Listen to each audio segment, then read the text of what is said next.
If you love chilling mysteries, unsolved cases, and a touch of mom-style humor, Moms and Mysteries is the podcast you've been searching for. Hey guys, I'm Mandy. And I'm Melissa. Join us every Tuesday for Moms and Mysteries, your gateway to gripping, well-researched true crime stories.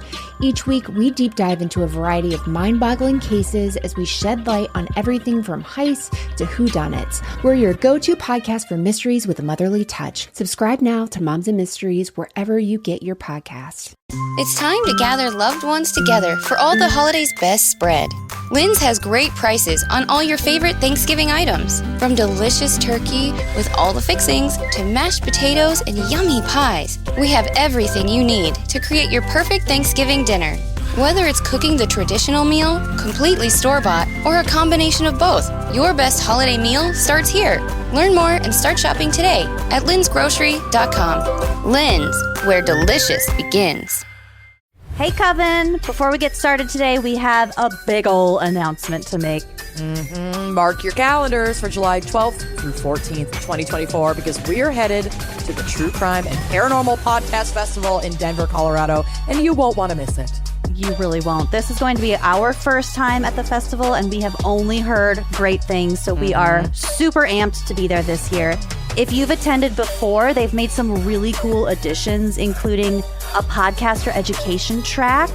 And this is tailored for both seasoned creators and folks dreaming of launching their own podcast. And I know that there are some of you out there. Oh, yeah. So, picture it. Hands-on sessions, insights from industry experts, a chance to level up your podcasting game. Yeah, plus all the true crime and paranormal that your little heart desires. And this weekend isn't just about podcasts. It's about advocacy, ethics, and building a community. This is the first and only festival that focuses on ethics and advocacy in the true crime and paranormal content creation space, and we're honored to be a part of it. This festival is also women and BIPOC founded. One of the founders is Lainey Hobbs, who's a friend of ours. She is a true crime and paranormal content creator, if you've never heard of her before. And it is her mission to help change the landscape of true crime and paranormal content.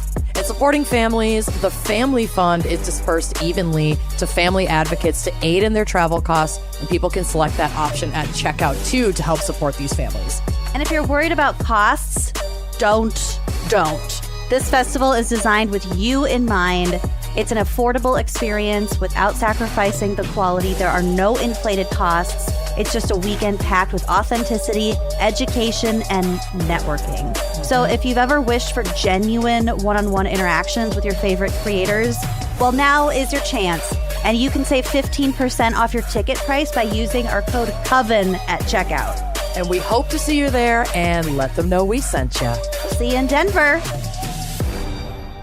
Wine and Crime contains graphic and explicit content which may not be suitable for some listeners. Listener discretion is advised.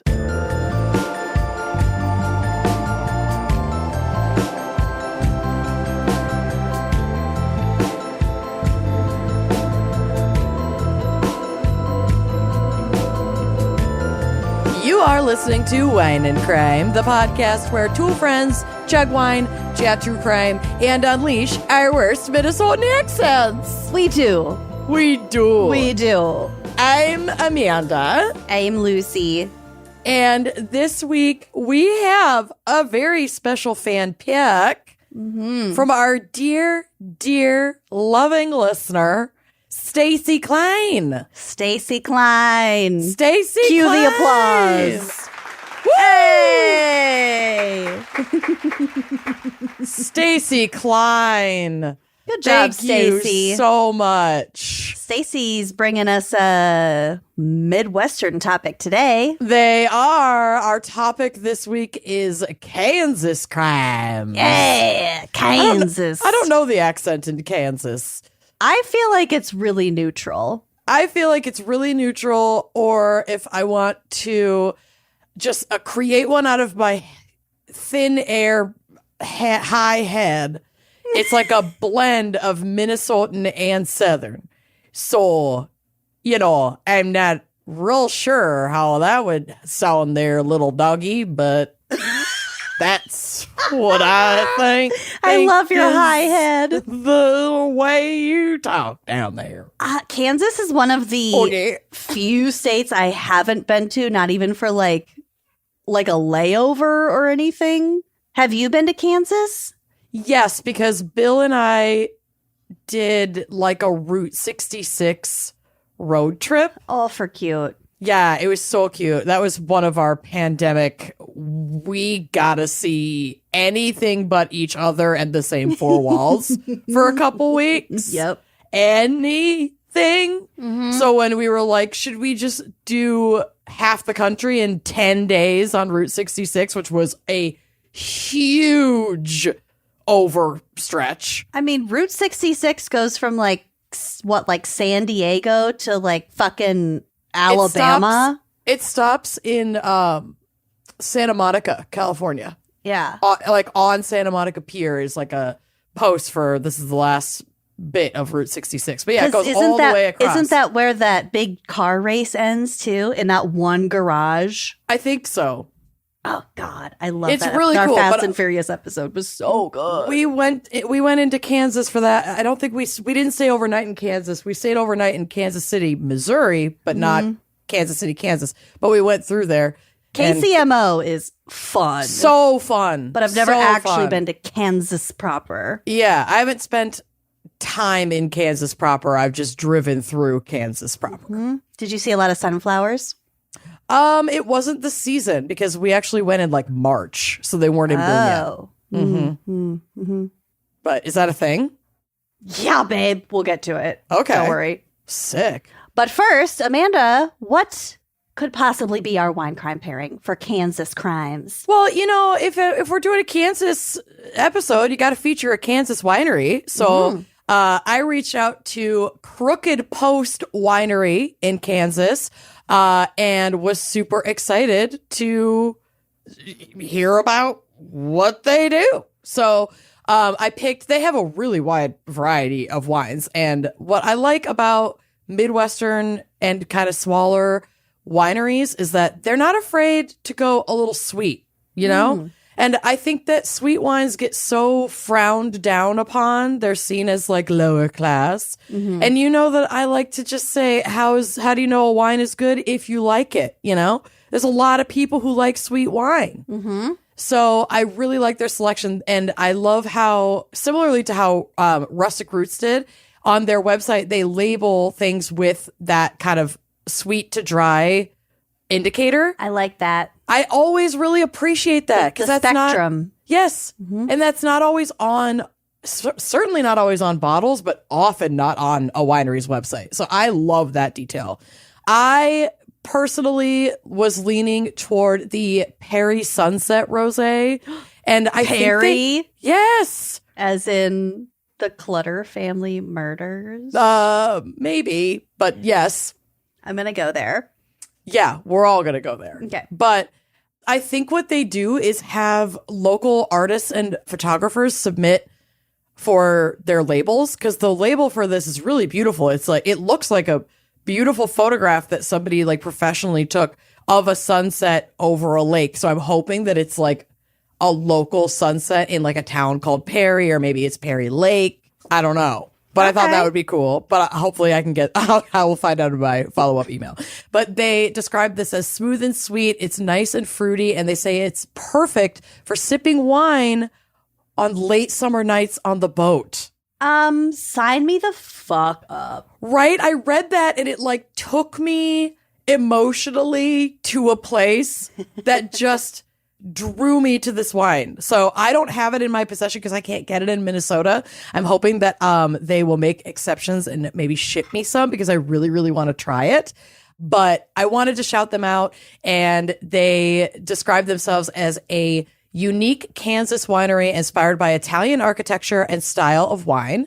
The vineyard has 3,700 vines, and the winery has 1,500 vines. So they have all kinds of beautiful viticulture and all these varietals growing right in their winery. It's so cool. Do you know why the vineyard would have a certain number of vines and the winery would have a different number?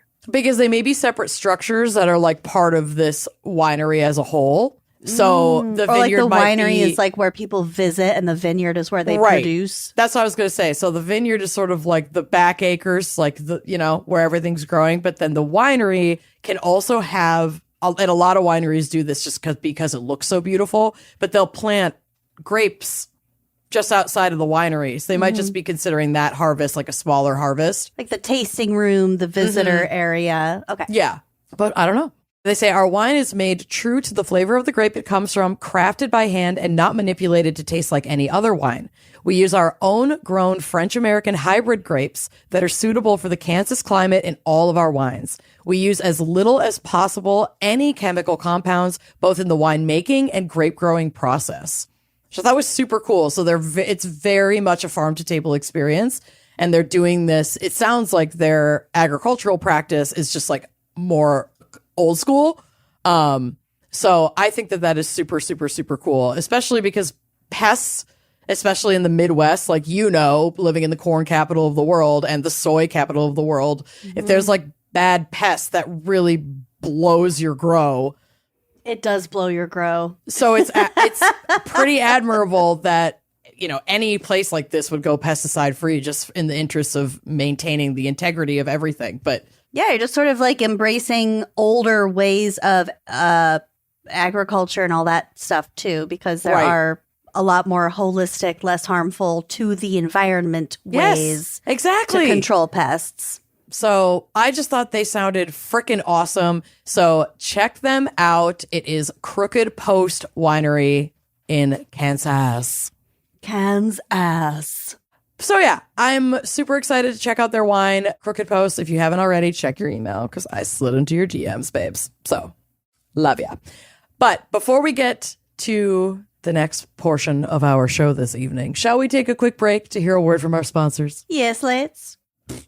Support, LOL, for today's episode comes from Honeylove. And I gotta say, Honeylove has really revolutionized the bra game. Like, comfort and support in the bra area should be for all shapes, sizes, uniqueness of bubbies. And I feel like Honeylove is one of the first places I've found that truly is offering that support for the big, the small, the sisters not twins, the everything in between. You don't have to keep pulling it down, adjusting you ladies in there, you know? And I also have experienced a lot of growth in the last couple of years. I'm rocking some double Ds these days, and I need, like, support that's gonna be comfortable, you know? So say goodbye to underwire without sacrificing lift. Honeylove's bras feature supportive bonding that eliminates the need for uncomfortable wires. Honeylove offers a wide range of sizes and caters to the diverse needs of everybody with bubbies. So those of us with small boobs finally have a bra that doesn't keep riding up or needed to be pulled down. And hi, tag yourself, those with bigger bubbies can finally have a bra that is supportive and also comfortable. That's the most important part. Plus, they're made with fabric that is so soft you will forget you're wearing it. It's time to spring clean your bra drawer. For a limited time only, you can get Honeylove on sale. Get 20% off your entire order with our exclusive link, honeylove.com/wine. Support our show and check them out at honeylove.com/wine. Do yourself a favor, because Honeylove is the only bra that I've ever worn that I don't want to tear off of my body at the end of the day. You can sleep in it. You can completely forget you're wearing it. And you look good. I really like how it kind of smooths out the back and the sides. Love that. And Honeylove's best-selling crossover bra is gonna be your new go-to. It's got really cute mesh detailing. It's like, you know, it's cute. It's sexy. It's sexy. And if you want a more relaxed lounge bra, gotta recommend their V bra. It offers the support of a traditional bra without the uncomfortable underwire. It is designed to lift and separate with molded cups, so it's not like a shelf. You're not going to get the one boob all the way across. But it doesn't stop there. Honeylove has more than just bras. They have incredibly comfortable shapewear, if you're in the market for that. Tank tops, leggings for everyday support. I don't know how they do it. It's like, I don't know if it's science, it's magic, whatever it is. Everything from Honeylove is wildly comfortable, smoothing. You're gonna feel good when you're putting on your Honeylove outfit.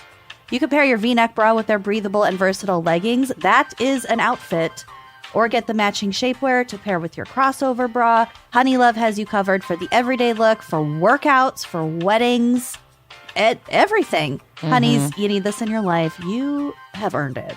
Honey Love is not just supporting people with boobs, it's empowering people with boobs. Treat yourself to the best bras on the market and save 20% off at honeylove.com/wine. Use our exclusive link to get 20% off, honeylove.com/wine to find your perfect fit.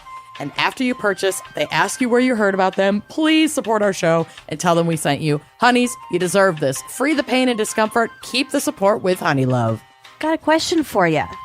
And it's okay to be honest. Okay. How closely do you track your bank statements and credit card history? LOL. Yeah. No comment. I'm pleading the fifth. So if you're like us and not combing through every single charge on a regular basis or just assuming everything is fine until you notice something weird, that's not the greatest move, but we're right there with you. And that is a huge reason why I started using Rocket Money. Rocket Money is the adult in your life. Yeah, in your pocket. It does all of that stuff for me. It flags me if something like, you know, if a subscription price changes, or if I have a subscription in the first place that I'm unaware of. So it tells you. It is the eye watching your financials, so you don't have to worry about it. Rocket Money is a personal finance app that finds and cancels your unwanted subscriptions, monitors your spending, and helps lower your bills so that you can grow your savings. With Rocket Money, we have full control over our subscriptions and a clear view of our expenses. I can see all of my subscriptions in one place, and if I see something I don't want, Rocket Money can help me cancel it with a few taps. You don't have to deal with customer service. It's a millennial ADHDer's dream. I love how the dashboard shows me this month's spending compared to last month, so I can clearly see my spending habits. Plus, they'll help me create a custom budget and keep my spending on track. So like if I'm saving up for an upcoming trip or something special that you want to do, they can help you with that budgeting. You can create a custom budget so you can reach your goals. Rocket Money will even try to negotiate lowering your bills for you by up to 20%. All you have to do is submit a picture of your bill, and Rocket Money takes care of the rest. They will deal with customer service for you. Rocket Money has over 5 million users and has saved a total of $500 million in canceled subscriptions, saving members up to $740 a year when using all of the app's features. So stop wasting money on things you don't use. Cancel your unwanted subscriptions by going to rocketmoney.com/gals. That's rocketmoney.com/gals. One more time, rocketmoney.com/gals. Lucy. Yes. What is our background, maybe psych, about Kansas crimes? No psych. We're going to get a flag, though. Oh, you're going to get a flag. We're going to talk about the flag. You know I'm a flag hag. Oh, yeah. Can I say that? I don't know. I did. I don't know, but I loved it. I'm a flag hag. I am. Also, there will be a day. Love a flag. There will be a day when we get through all 50 states. Oh, yeah. And I will celebrate that day. Yeah, but then you'll also be really sad. But then I will have to independently brush up on my vexillology or whatever it is, the study of flags. We'll just go into like every teeny tiny country in the entire world. Oh, Jesus, help us. Okay, well, that'll keep our show afloat for a while. Okay, so let's start with some fun introductory facts about Kansas. Yes. So the capital of Kansas is Topeka.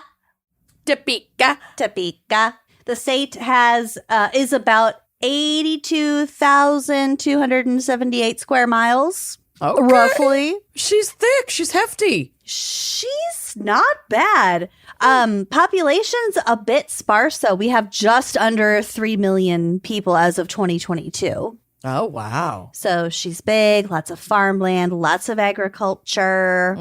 Love it. She cute. Love this for her. The state has several nicknames, such as the Sunflower State. Oh, how cute. The Wheat State. Wheat, okay. And the Jayhawk State. Oh. Their motto is ad astra per aspera, which means to the stars through difficulties. Okay. Which I think is beautiful. Yeah. Ad astra I'm per into it. aspera. I wasn't a huge fan of the Brad Pitt Ad Astra, but this one is fine. I thought that sounded familiar. What is that? Yep. Obviously a movie. A space movie. Ad astra. He went to space. Think Mars. Oh, God, help us. Okay. The state tree is a cottonwood. Mm. The state flower is the wild native sunflower. So when you asked about the sunflowers, sunflowers are abundant in Kansas. And they're like indigenous to that area. I think so. That's so cool. Like It's sunflowers are such an incredible plant that I have a hard time reconciling that they just are naturally occurring. They grow from the ground, that they're not like man-made. Their face follows the sun through the day. Also, today I was at Hy-Vee and I saw white sunflowers for sale. Stop. They were actually like a really, really pale yellow, but they looked like glow in the dark white. You know what I mean? Wow. Yeah. That sounds gorgeous. I did not buy them. Oh, go back. We're shutting this down. I go to Hy-Vee a lot. You do. I love Hy-Vee. I know you do. It just smells good. I just love it. And the state bird of Kansas is the western meadowlark, which is really adorable. I have a picture of a western meadowlark and a wild native sunflower on the drive, which will be on the blog. Oh, gorgeous. How cute is that meadowlark? It looks like a fat goldfinch. Yeah. Their state bird matches their state flower.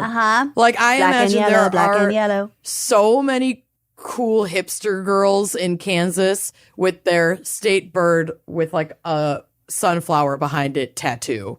Oh, yeah. I can picture it so clearly looking at these photos. I mean, she real cute. Yep.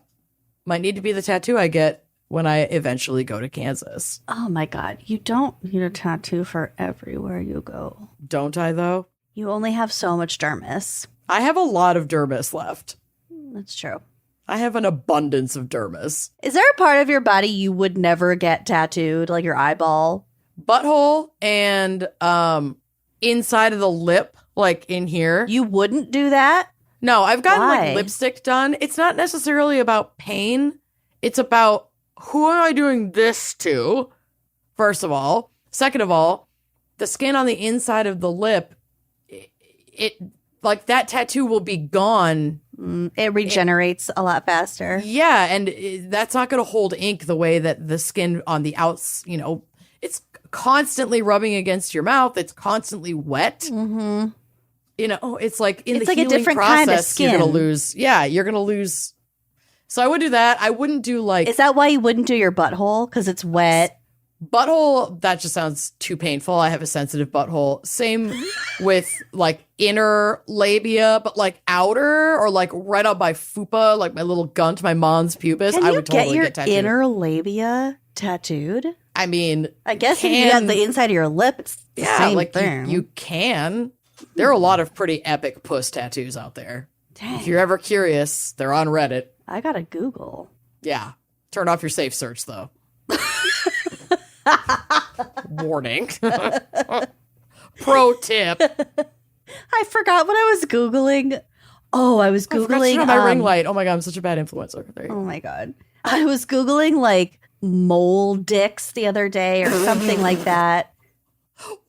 I'm not gonna ask why. I was with my Latin friend Ben. And I was like, I don't know. I had something to prove. I don't remember. Always. That's why Google exists. Googled it and it was like, do you want to turn off your safe search? And I was like, off. Yeah. Why has this been on? Yeah, I thought it was already off. I'm embarrassed.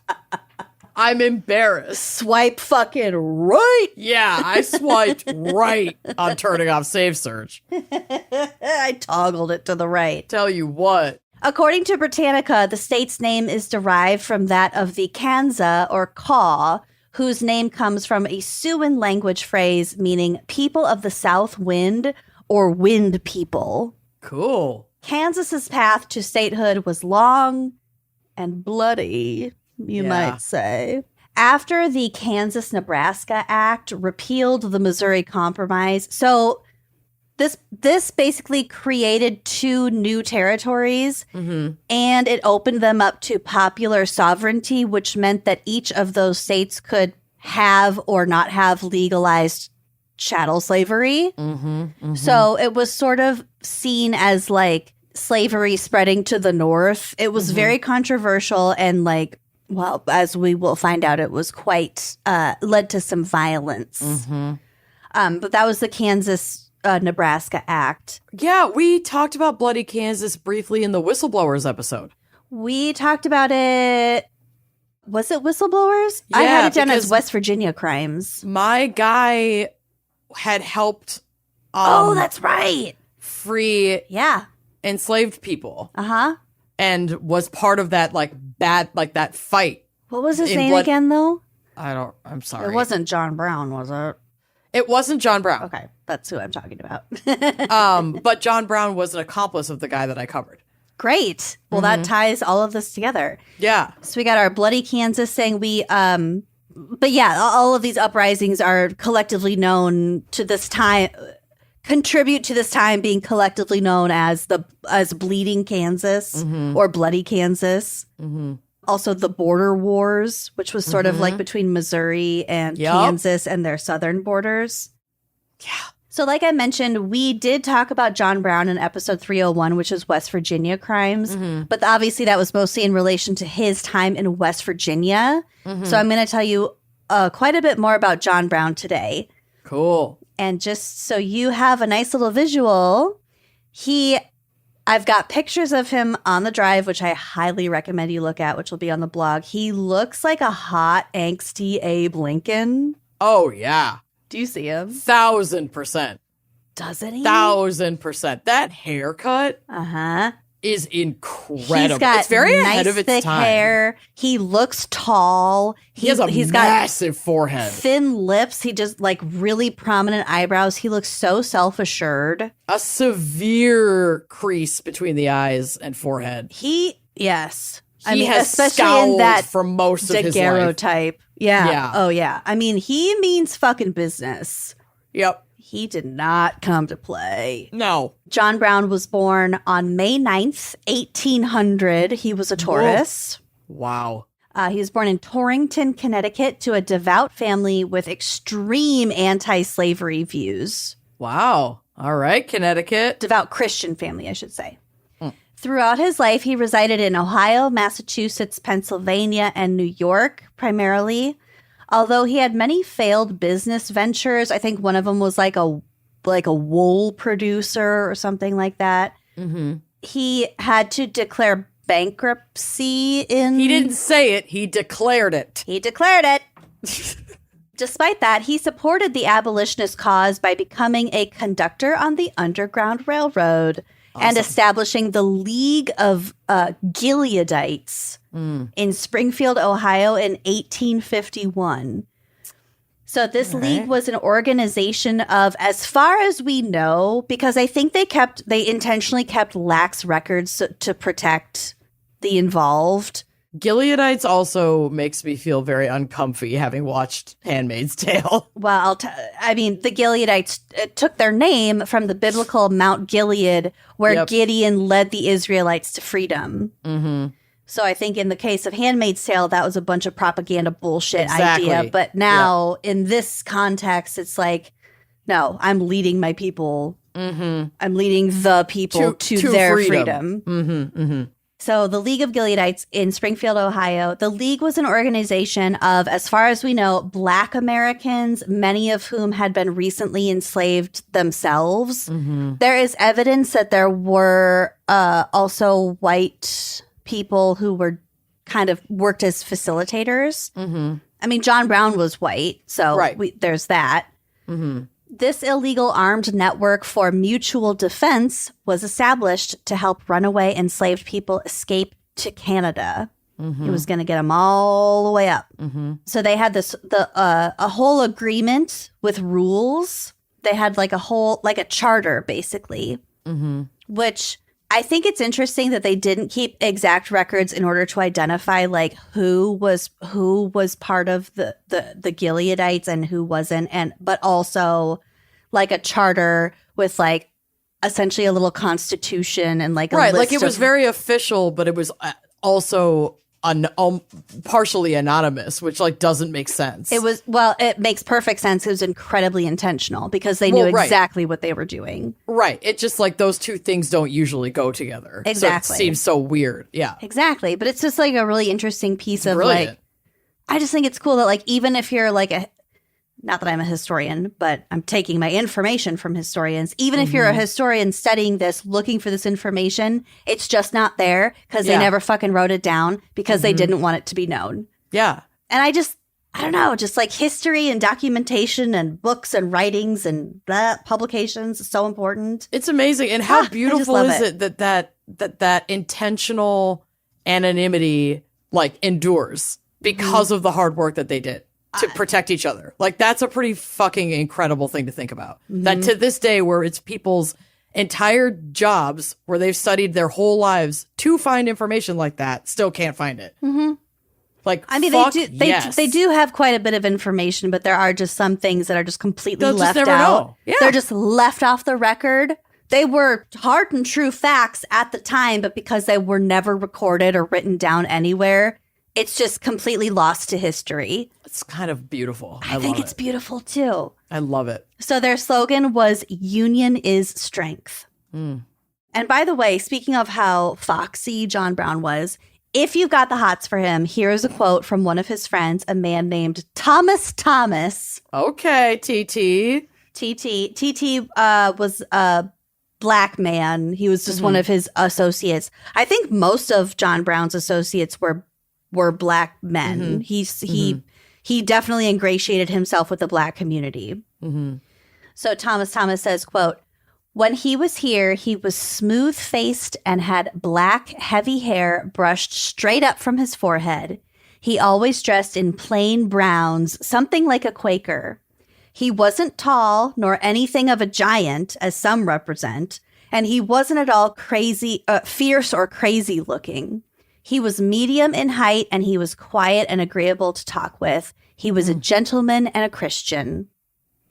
So remember this quote kind of later, because later in life, there was some propaganda and some aggrandizement of him being this like violent, monster, a reckless zealot, maybe.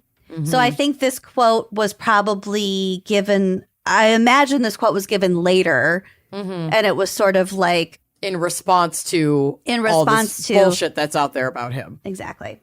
Okay. That's cool. So as Britannica would describe it, John Brown became obsessed with the idea of taking overt action to help win justice for enslaved black people. At the age of 55, he moved with his sons to the Kansas Territory to assist anti-slavery forces struggling for control in that territory.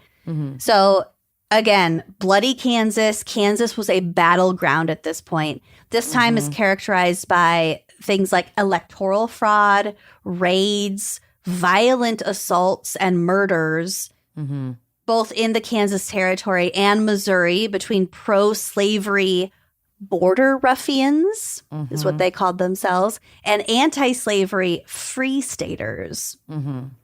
We don't know exactly how many political murders were committed during this time, but it's somewhere between 56 and 200. It was a lot. Well, and this is pre-Civil War. This is just like uprisings. Well, yeah, like because like you said, that was a key state. It was seen by the Confederacy essentially as a key state to unlocking the North and bringing slavery to the North. Absolutely. And so they were literally willing to die fighting both sides. For their cause, on both sides. Yep. Because they felt like there was so much, because there was so much to lose if the South had won. Absolutely. Yeah. Well, I mean, we'll get to that, but this shit gets so much more intense and dramatic. And like, I don't know.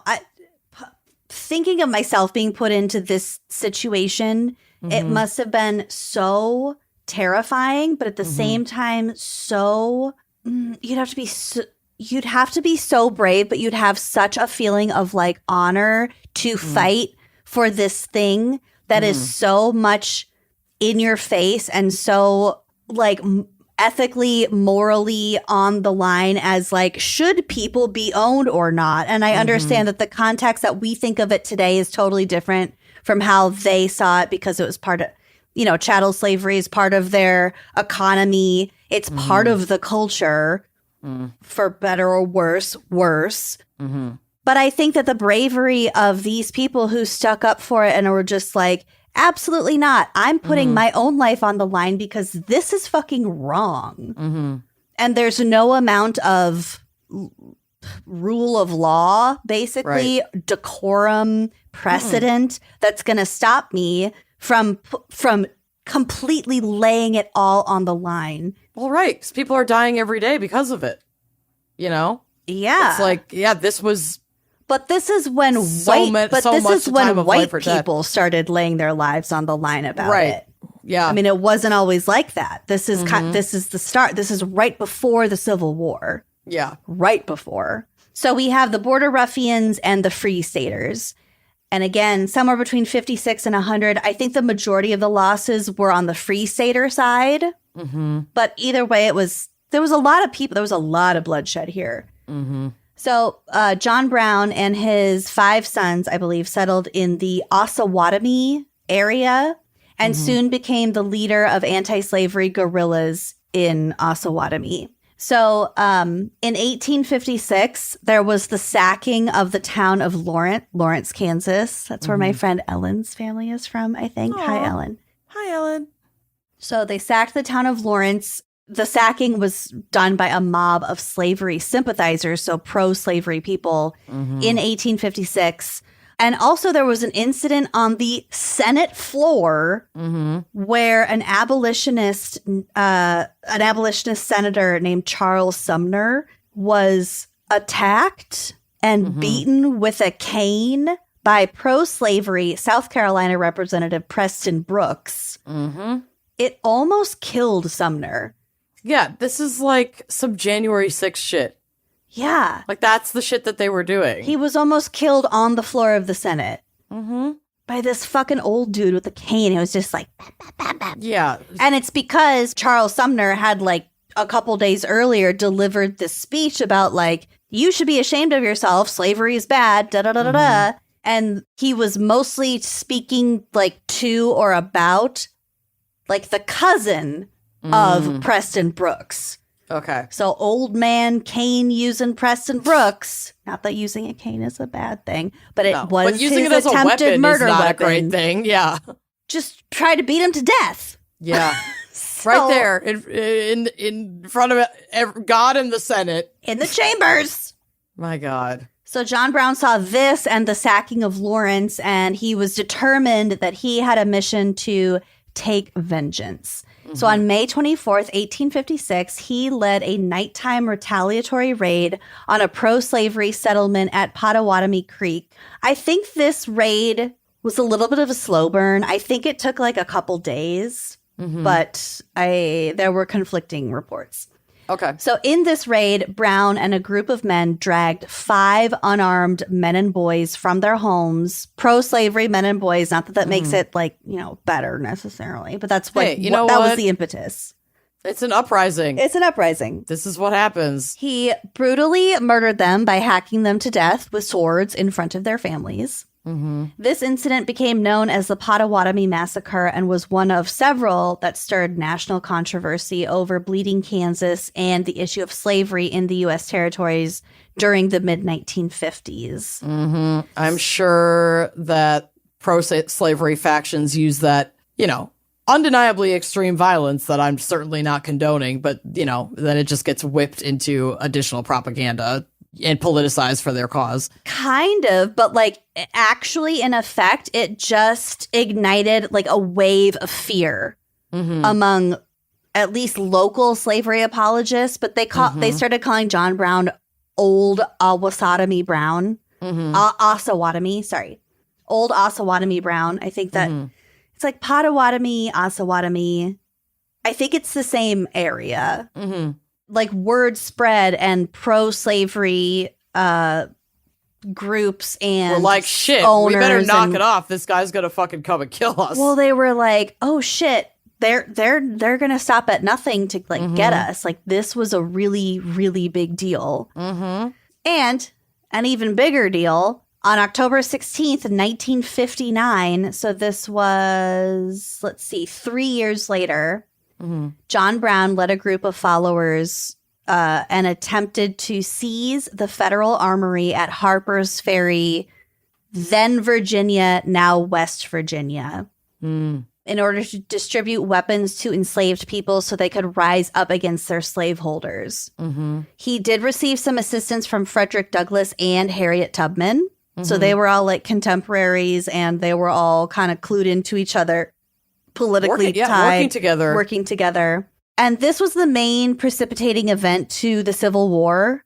That was the Harper's Ferry issue. So it was, again, a BFD, big fucking deal. Yeah. This is from my lover, Encyclopedia Britannica. The raid on Harper's Ferry was intended to be the first stage in an elaborate plan to establish an independent stronghold of freed slaves. His words, not mine. In the mountains of Maryland and Virginia, an enterprise that had won moral and financial support from several prominent Bostonians. Choosing Harper's Ferry because of its arsenal and because of its location as a convenient gateway to the South, because that Harper's Ferry was where a bunch of railways and river routes came through. Okay. So it was like on the Atlantic too.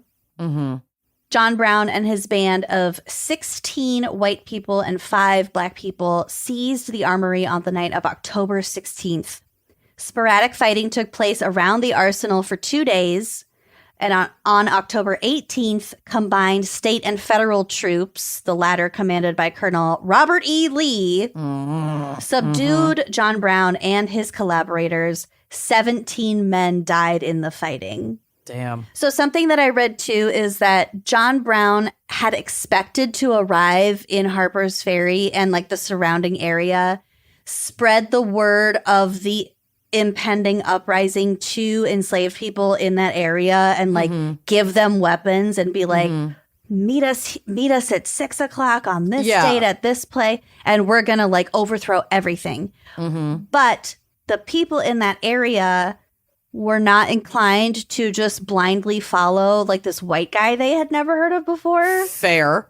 So the support that he had anticipated never really materialized. And that's basically why this whole plot fell through.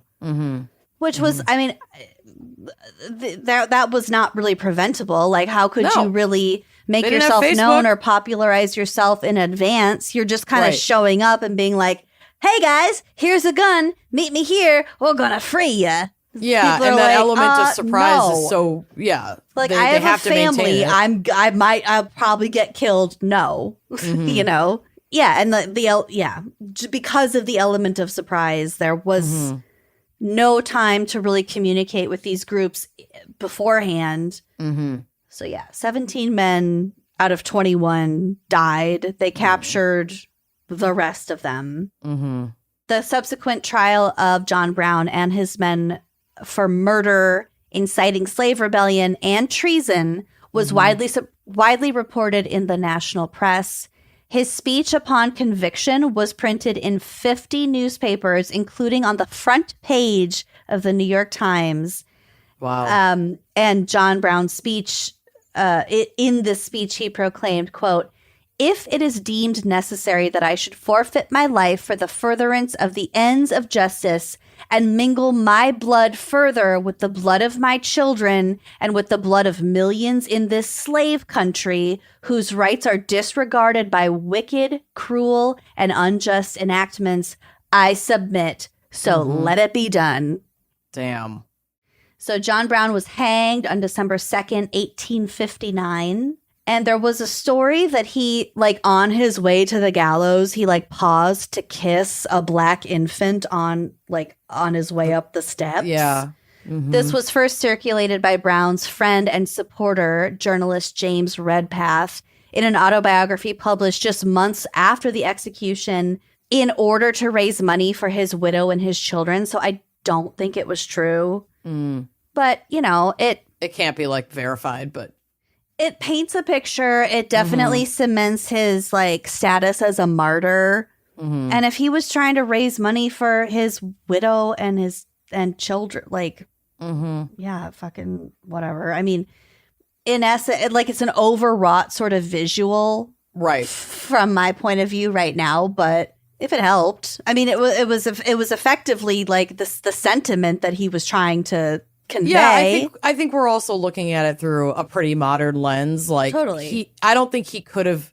I think he would have hoped that he would use every last, even his dying breath, to spread the message of this work. Yeah. But I don't even know if he would have known, like, oh, this could be on the cover of the New York Times, so I better kiss this baby. I could see it being a genuine, like, well, you know, I did the best I could. That would be my hope. Like, parting moment. It might have also been, like, kind of meant, like, more, like, allegorically, because obviously we're talking about, like, 1959? Yeah, 1959. So it's not like there were photographs. It might have just been a story. 1859? So, yes, 1859. I was like, this did not happen in 1959. It was almost the 60s. Yeah. But there were no photographs. It's just stories and rumors and like whatever. And it almost doesn't matter. Right. So although the raid on Harper's Ferry was denounced by a majority of Northerners, probably just because it was like violent and also didn't work to the ends that it was intended to. It electrified the South, which was already fearful of slave rebellions, and convinced slaveholders that abolitionists, like I said before, would stop at nothing to eradicate slavery. It fucking freaked them out. It also made a fucking martyr of John Brown, right, and for his anti-slavery cause.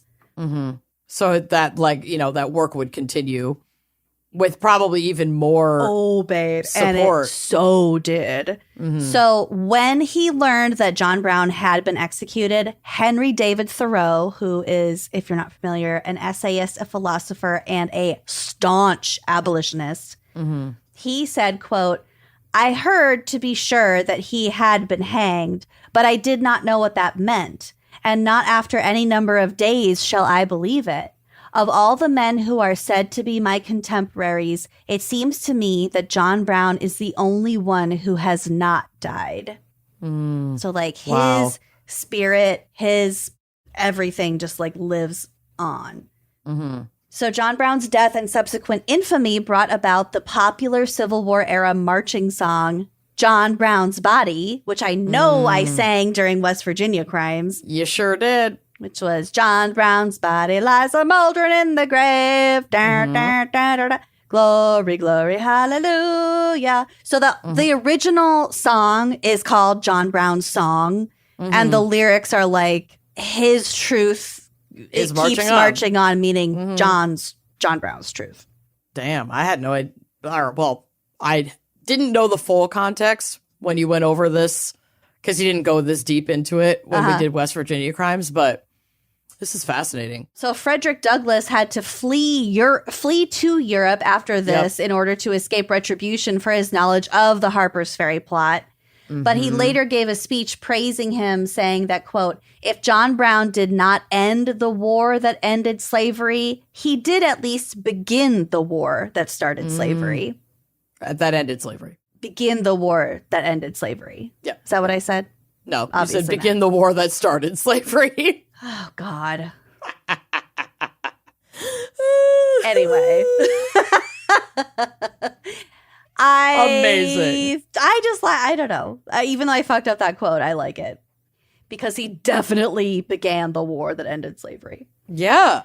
During the Jim Crow era, when mainstream American memory of the Civil War downplayed the importance of emancipation, many white historians portrayed John Brown as a zealot and a madman. So as I kind of alluded to earlier, although black intellectuals and artists like W.E.B. Du Bois and Jacob Lawrence portrayed him sympathetically, Controversy over John Brown's actions and whether it's acceptable to use violence to challenge social injustice remains with us today. Mm-hmm. So we do still have the Potawatomi issue, and I'm sure those weren't the only people he killed in, I don't know if you can even call it cold blood, but he murdered people. Yeah, it just goes back to the question of violence when it comes to civil justice and all that kind of stuff. So John Brown, that's John Brown. Wow. Thank you for going deeper into him, because in Whistleblower, we did not get to all of this, obviously.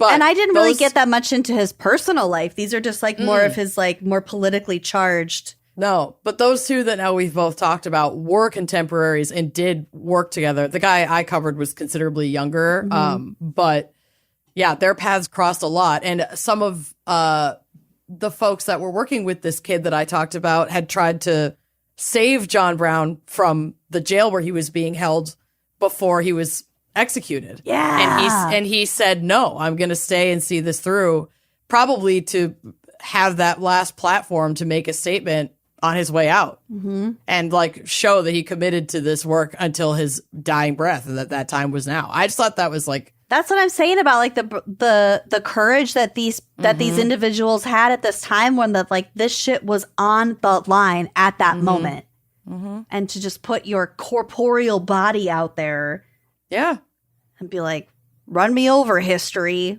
That's what it takes, baby. I'm here. This is where I will die. It's hardcore. Yeah, it's really hardcore. So Kansas entered the Union as a free state in 1861, which was when the Civil War began. During the war, Kansas suffered the highest rate of casualties in proportion to its population of any state in the Union, with nearly 8,500 people dead or wounded. So shocking, considering how much lower the population would have been at that time, too. And, like, that's already a huge amount of people. The number itself doesn't seem that high, but when you think about how many people lived in the U.S., how many people fought in the Civil War, that's bad. Yeah, that's a lot of fucking. I mean, that's almost 10,000 people. But that's a lot of fucking people. Yeah, and all the families affected, because I'm sure the vast majority of these people were men. Yeah, men and boys. Yeah, and a lot of whom had families and everything. By the 1890s, most of the land was occupied, and Kansans settled into a life dominated by agriculture. World War I produced a great demand for food, which led to prairie being plowed, overplowed, and put into production, leading to temporary prosperity, but also contributing directly to the dust storms of the 1930s. Because agriculture is such a dom, and she hates being overplowed. I mean, when there's that much money to be made, as there was during World War I, these people were going to work their land till it can't be worked anymore. Yep. And that's why the Dust Bowl came about. Was them just like fucking punishing the soil till it could give no more. Yeah. In 1954, the landmark Brown versus Board of Education of Topeka, because I feel like the Topeka part gets kind of left out in a lot of places, in a lot of ways we refer to Brown versus Board of Education. This case was decided in the Supreme Court, ending the doctrine of separate but equal in public schools. On May 4th, 1987, Monroe Elementary School and Sumner Elementary School achieved National Historic Landmark designations for their significance to the Supreme Court case. On October 26, 1992, President George H.W. Bush signed the Brown versus Board of Education National Historic Site Act of 92, establishing Monroe as a national park. And I looked this up. It's not like a literal park. There's a park around it, I think, but it's basically a museum. They turned the school into a museum. Cool. Unfortunately, as of May 20th, 2008, Sumner Elementary has been one of the 11 most endangered historic places in America by the National Trust for Historic Preservation. But I looked at the website earlier today. It looks like it's okay. But basically, they're both museums about Brown versus Board stuff. Kansas is also recognized from the 1939 Metro-Goldwyn-Mayer film, The Wizard of Oz. Oh, we're not in Kansas anymore. Yes, the famous Dorothy line, Toto, I have a feeling we're not in Kansas anymore. And you were there. And you. And you were there. And Uncle Tommy was there, whatever his name was. I don't fucking know their names. Scarecrow? I don't know. Well, her uncles were like the Scarecrow and the Tin Man, but she said like their names. Yeah. And you were there? And you? I can't. I used to watch that movie all the time. I know. The film. You loved that movie. I really did. Oh my God. Do I have to watch the debates? I want to watch Wizard of Oz now. You definitely don't have to watch the debates. I'm going to, They're though. Gonna be trash. As we're recording this, it is the night of the debates. Also, the night that The Bear came out on Hulu. Oh my God. Yeah, I have so much to watch. I'm choosing. Women I'm choose always the bear. choosing the bear. Oh no! Yeah, don't think that wasn't intentional. Have other people made this joke today? Oh no. Probably. Probably. I cannot be the only one. We're not that clever. We're not that clever. Oh my God. The man or the bear? The bear. But choosing also the bear. Choosing the debates because the last time I watched the debate was the night of the fly on Mike Pence's head, and I thought I was having a hallucination. I was hammered and like so live funny. tweeting the entire thing. So good. We were balls deep in the pandemic. No one had left their homes. No. Mike Pence, I watched the J6 That fly shit saved America. live. Man, I love a live historical moment. I know. January 6th was crazy. We were texting each other like fiends. Dude, it was like 11 a.m. and I was like, are y'all watching CNN? And Y'all half of need you were to. like, why the fuck would I be watching CNN? Like, I'm at work. Mm-hmm. Anyway. Wizard of Oz. The film script was adapted from L. Frank Baum's book with lyrics by E.Y. Harburg and a score by Harold Arlen. Okay. In the film, Kansas and the Great Plains in general epitomized the drab and ordinary. Okay, I thought you were just going to give the whole synopsis of The Wizard of Oz. Okay. Continue. In the film, Dorothy enters stage right. Opening scene, Dust Bowl, Kansas. Also, like, it's the fucking Wizard of Oz, so all of the scenes in actual Kansas are in fucking sepia tone, and all of the Oz scenes are in, like, full color. Well, and that was intentional because Technicolor had, like, just become a thing, especially in people's homes. Mm-hmm. And they wanted that spectacle of when she lands in Oz, and people weren't expecting color. Oh, yeah. On their screens, and they, like, lost their fucking minds. But, like, literally speaking, it was perfect. It was also, like, well, I'll kind of get to it a little bit.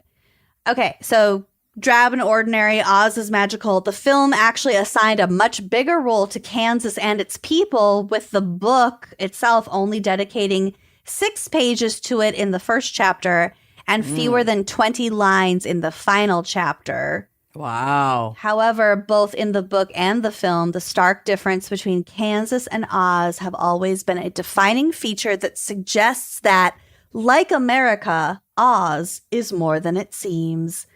Because she's happy in Kansas. She's happy when she comes home. It doesn't matter that it's sepia tone. Yeah. That's sweet. In the film, no actual town name is given. And therefore, Kansans jumped at the opportunity and stated that Dorothy was from liberal Kansas. So this is the story. Max Zimmerman, an insurance agent from the town of Liberal, attended a conference in 1978. When he entered the convention, a waiter noticed that his name tag said he was from Kansas. Like Dorothy. So Max asked the waiter, what would you expect to see in Kansas? The waiter replied, Dorothy's house, of course. So this made Max wonder, well, where was her hometown? And when he found out that she had no official hometown, he thought, why not Liberal? Why not? Why not claim this to get some extra tourism dollars? A resident of Liberal, Kansas donated a 1907 house that resembled the house in the story. Perfect. In 1981, the house was moved to the grounds of the Seward County Coronado Museum. It was transformed into an exact replica of the house shown in the movie and recognized by Governor John Carlin as Dorothy's official home. Incredible. So that's where every other town Dorothy in came Kansas from. is Completely just invented. Oh my for God. not jumping on that sooner. Like, damn liberals. It's literally... I wonder if people from liberal Kansas are just called liberals. Liberals. They took our Dorothy, those damn liberals. Well, you didn't jump on it fast enough. The fucking movie came out in like the fucking 50s. You had 30 years to figure it out. Yeah, I'm shocked that this guy was the first to think of that. Oh, God. Anyway. Upsetting. Moving on to the state flag. Yes. Because I'm a flag hag. It was adopted on March 23rd, 1927. It shows the state seal without the inscriptions on its outer rim and the sunflower emblem above it. Both are above the state's name, which appears in a beautiful sans serif bold golden lettering at the bottom. The state seal has the state motto and highlights the importance of agriculture in the state. So if you're not looking at this photo... the flag is adorable. It's one of the more attractive, but Yeah. I do want to point out that there is a white person like plowing with two horses. Yep. And then a line of like covered wagons drawn by oxen in the mid background. And then in the far background, we have some obvious native people chasing some buffalo across a prairie. Okay. Yep. And then some mountains and a sunset and some stars and the ad astra per aspera thing. So I just, like, I understand. I can't even This is say why that. we update flags. This is exactly why we update flags. This is just, I can see why this would be the original flag. I appreciate the sunflower. I appreciate the Kansas because But it's this very is a problematic obvious. depiction. It's just And like, do we really need to latch on to this very narrow window of time where this was like a realistic scene? Like, can we evolve, please? Anyway, I prefer their banner, which is just a field of navy blue and just a fucking sunflower in the middle. That's it. Yeah. Because to me, that says Kansas. Because I recognize the sunflower as a Kansas thing. I mean, ideally, we'd have a western meadowlark in the middle of a blue field, a blue silk field. For Iowa? No, for Kansas.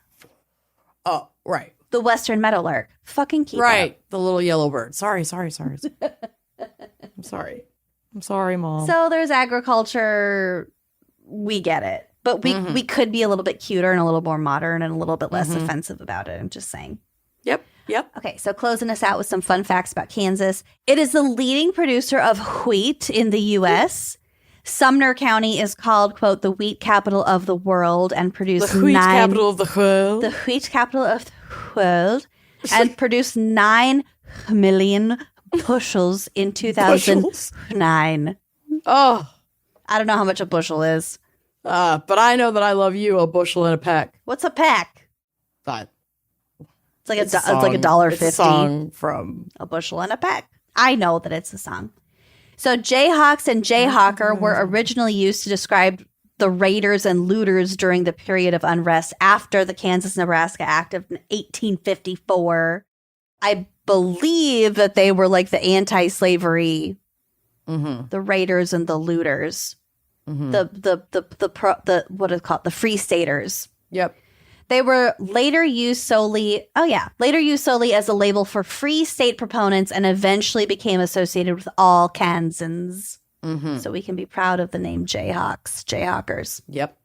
Helium was discovered in 1905 at the University of Kansas, but I have to clarify that helium was actually discovered by like a fucking astronomer, like a French astronomer in India in the 1800s. So more specifically, helium was discovered to be abundant on the planet Earth as opposed to just In mostly space. abundant on the sun.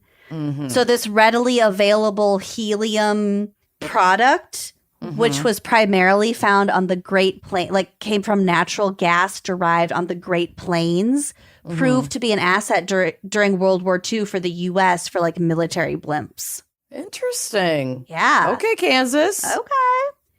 And last but not least, in Topeka, singing the alphabet on the streets at night is illegal. Whoa. So be careful. I will. Wow. So that's a little bit of info about the lovely state of Kansas. Shocking. Fascinating. Helium. Mating. Well done. John Brownie. Nating. I love it. Great. Great job, Ma. Thank you. Thank you. I hope you learned a little something. I really did. That was great. Thanks. All right. Before we get to the mess I'm about to cover, should we hear a quick word from our sponsors? Yes, please. So this is my favorite fact that also like stops me in my tracks every time I hear it. And that fact is, did you know you're eating and drinking roughly a credit card's worth of plastic a week? I hate A week! that. It's so gross. It's shocking. And the film around those like pods that tons of people use for laundry or dishwasher, those are actually plastic. It's dissolving, but it's contaminating our water supply, generating hundreds of microplastics that we end up ingesting, babes. But Blue Land is set out to do something about it. Eliminate the need for single-use plastic in the products that we reach for the most. We're cleaning every day, babes. Yeah. Cut out And the plastic. cut out the plastic. It makes an enormous difference. Blue Land is on a mission to eliminate single-use plastic by reinventing cleaning essentials to be better for you and the planet with the same powerful clean you're used to and really delicious scents. Oh my God, the scents are unmatched. Blue Land uses no single-use plastic in any component. That's from their bottles, their tablets, their wrappers, their shipping. Their tablet packaging is fully compostable. And like I said, these products are effective and affordable. One of my favorites is their dishwasher tablets. These are proven to perform on baked on, burnt on stains. You don't even need like a rinse aid. I'm also really hooked on their toilet bowl cleaning little tabs. Obsessed. They smell so good. They make me enjoy cleaning my toilet. Yes, they're like lemony Yeah. fresh. I just drop one in there before company comes, and they're like, wow, she's got a very clean toilet. She has her stuff together. Her toilet must be clean all the time. And you know what? It is because Yeah. of these tablets.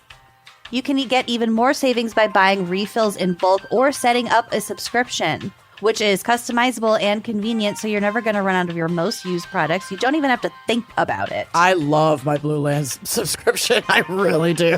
Yeah, so Blue Land is trusted in over 1 million homes, including ours. You got to get on the Blue Land train. You really do. And Blue Land has a special offer for our listeners. Right now, get 15% off your first order by going to blueland.com/gals. You won't want to miss this. Blueland.com/gals for 15% off. That's blueland.com/gals to get 15% off and treat your cleaning. So I enjoy cooking, but baking, Hard pass. I can't do it. You just got to be so exact. It just like takes a long time. But that said, I loved baked items. Goods. Yeah.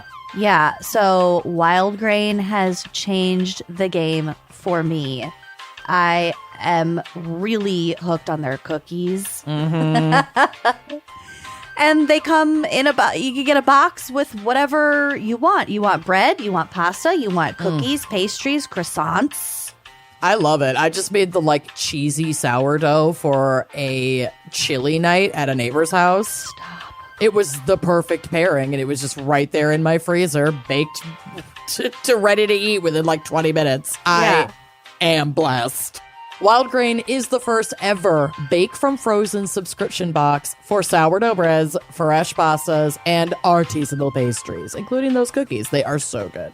Every item bakes from frozen in 25 minutes or less, no thawing required. So if you get a last minute invitation, this is your best friend. You I'm can telling you. procrastinate. You can let it bake while you're drying your hair. Correct. And you can now fully customize your wild grain box so you can choose any combination of breads, pastas, and pastries. That means you could even build a box of only breads, only pastas, only pastries if you'd like. If you know what you like and you just want to get those items, go for it, babe. You're gonna be pleased. For a limited time, you can get $30 off your first box plus free croissants in every box when you go to wildgrain.com/gals to start your subscription. You heard me. Free croissants in every box. And $30 off your first box when you go to wildgrain.com/gals. That's wildgrain.com/gals, or you can use promo code GALS at checkout. Are you ready for my case? Sure am. All right. I'm not, but here we go. We got to go back to 1982 for this one. Oh, good. Not 1882, 1982. Thank you for clarifying, because my mind was still kind of in the 19th century. Yep. Tom and Sandy Bird and their children, who were 2, 3, and 5 years old, left Arkansas and headed for Kansas in order to form a new congregation for a Lutheran church that, like, Tom would run. Okay. Tom Bird was the son of a minister and had master's degrees in sacred theology and divinity. He was a long-distance runner in college and still ran more than 5 miles every day. That will become applicable later, slightly, but whatever. Honestly, he sounds like a minister. He had a passion for athletics, was known for being competitive, and his wife Sandra was described as an energetic woman with short brown hair. She had a master's degree in mathematics and taught at Emporia State University while working on her master's in computer math. So frankly, why this impressive math whiz? I mean, it was the 80s. They probably had all kinds. That was probably what coding That's probably was. coding. Computer math. But like, why this incredibly impressive and intelligent woman was attracted to like a master's level theologian in like Bible studies is beyond me. But alas, opposites attract. So that's the Birds. Then we have the Andersons. Marty Anderson worked in the laboratory at Newman Hospital as like a lab tech. Lorna worked part-time for the Heart Association, Lorna Anderson. And later, she also worked part-time at the church that Tom ran as the church secretary / Tom Bird's secretary. Okay. And Marty and Lorna had 4 daughters, aged 8 and 4, and then 2-year-old twins. Okay, so they all had a bunch of young kids. They're kind of working together near each other. Yep. Okay. Yep. All right. It kind of opens up feeling a little bit like Candy. That's what I thought. That was my first thought. That's the vibe. Okay. Definitely the vibe. Okay. Thank you for acknowledging that. Yep. Apparently, the Andersons' marriage was rocky. Lorna said that at one point she had even drawn up divorce papers, but that Marty had talked her out of it. She told people that Marty was rough with both her and the children. And in 1982, Lorna asked a friend if she knew anyone who would kill her husband. Well, this is the problem with the lack of no-fault divorces. Yeah. Listen to a whole thing about that on the radio today. Uh-huh. Yeah. So that friend took it as a joke because, like, honestly, I would also take it as a joke. But, like, after this, maybe I won't. Babe, if I ever ask you to kill my husband, it's for real. I'm not joking. Great. All right. Done. The Birds and the Andersons met at a church softball game and would later transfer their church membership to Faith Lutheran, which was Tom's church, so that like the whole Anderson family is now part of Tom's church. Great. So I'm sure you have no idea where all this is headed. Nope. An affair. Lorna had a string of extramarital affairs while married to Marty. Like, this woman's little black book was the white pages. Were all of her kids Marty's? As far as we know, yes. Okay. I'm honestly impressed because, like, who has the fucking time for multiple affairs when you have 4 kids under, like, 8? That's my fucking question. It's exhausting. Exhausting. So, when Reverend Tom caught her eye, she was, like, down to clown because she's, it wasn't her first rodeo. Okay. So in January of 1983 is when Lorna began working part-time as the church secretary under Tom Bird. January 27th, 1983, a woman named Jan Mead, who was a work friend from the Heart Association, a work friend of Lorna's, and Lorna Anderson's, Jan and Lorna went together for an after-work cocktail, a little happy hour. There, Lorna confided in Jan about her affair with Tom and her overall unhappy marriage. February of 1983, this friend, Jan, learned that Lorna worked part-time at the church and that she took the job just to be close to Tom, with Lorna saying, quote, Tom and I are seeing each other, and this is one chance that we have to be alone, and I enjoy working there. And also, I really like it. Well, Don't make me quit. I know why you really like it. Yep. March of 1983, Jan stated that Lorna and Tom were already deeply in their affair, as she had heard about it as early as January, and that Lorna would use her part-time work with Jan at the Heart Association as cover for the affair.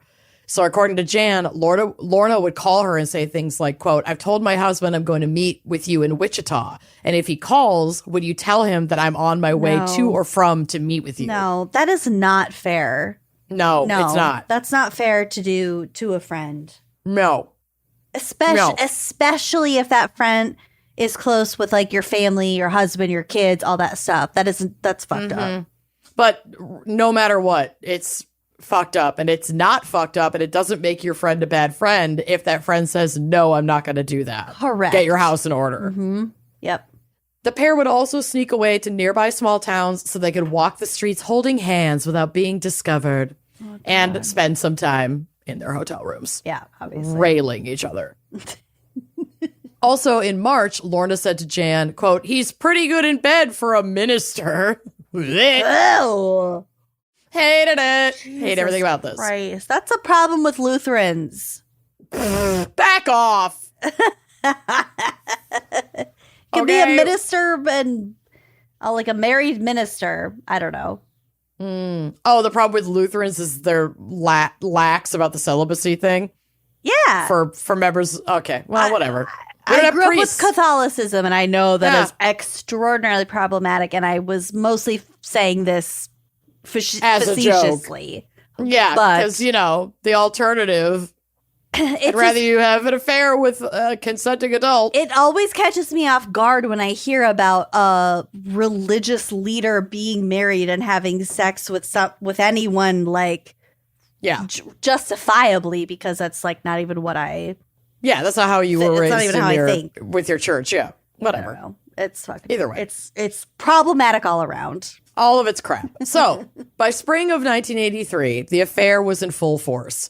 Lorna, who, quote, had a real problem not feeling good about myself, I wonder why, sought Tom's shoulder to cry on, saying Tom was very supportive, very encouraging. Tom Bird was also unhappy in his marriage. Oh, this is the way to deal with it. These fucking people, I can't with this. And this was a point of bonding for him and Lorna. He claimed the marriage was strained by the demands of 2 careers and 3 young children. Bird was frustrated by his wife's impressive mathematics job, her friend said, and according to Lorna, quote, what he wanted was someone who considered being a pastor's wife a full-time job. Because, like, fuck your wife's goals and accomplishments, I guess. What? Yep. Being a pastor's wife specifically. Yep. Cool. Sandy even later stated, quote, he told me that I was not what he needed in a wife, but that he could make me into what he needed. Yeah. This guy's a piece of shit. He and Lorna fucking deserve each other. Mm-hmm. So Tom and Lorna would start exchanging love letters that Lorna would keep in the bottom of her lingerie drawer. I mean, what are we, 15? Tom would claim that these letters from him to Lorna were innocent, only expressing a Christian love for Lorna. But I'll let you be the judge of that. Here are some lines. Yes! The cover of one of the cards read, miss you, miss you, miss you. Everything I do echoes with the laughter and the voice of you. Ew. One began, I love you, and I'm confident of the future, and that makes the present okay. And it was signed, love you always, Tom. And another line read, you are so very special. I love you so very much, and that's forever, Tom. What a Christian love. Honestly, if you're gonna go over the line that much, at least make it fucking hot, good, Yeah. Worth Decent. keeping? Yeah. Why'd this bitch keep this anyway? I don't know. It's pathetic. Pathetic. I can't. Sandy was aware that her husband was pulling away, and she was worried about her marriage to Tom. Like, she knew something was up. Sandy had visibly lost weight. She was depressed. She was having trouble sleeping, and she was constantly worrying about her marriage, telling her friend, quote, "I'm afraid he doesn't love me anymore." Just breaks my heart. When she complained about how much time Tom spent with Lorna, he would tell her that he was counseling her about her unhappy marriage and called Sandy cold for not caring about Lorna as she's going through this hard time. Yeah, I fucking hate this guy. At a church conference with two other couples, the Boysons and the Smiths, where like the three husbands, Tom and these two other husbands were pastors, and then the other three on the trip were the pastor's wives, so Sandy and these two women. The locker room talk. Yeah, exactly. And I guess the wives get to go on the trip because that's a full-time job, according to Tom Bird. It's a write-off. Yeah. But on this trip, the wives, they don't have to fucking write things off. The church doesn't pay taxes. Oh, I guess I didn't mean write-off. I meant like the church probably paid for the whole fucking trip. Oh, they absolutely did. But the wives, I guess, had some alone time, and Sandy took this opportunity to open up to them, crying because Tom was spending too much time with the church secretary, Lorna. She told the wives, Carolyn and Pat, about a time when a preschool teacher, who was not Lorna, even though she did used to be a teacher, in Tom Bird's church, told her she used to wish Sandy would die in a car wreck so that she could have Pastor Bird. What? So I guess, like, people were hot for him. I don't know. I don't understand the appeal of this guy, but also, like, who looks at somebody that they ran into at the church and tells them that they wish that they would die so that she could, like, rail her husband. So, like, what is all of this is so unhinged. I don't even, like, know what's real. I know.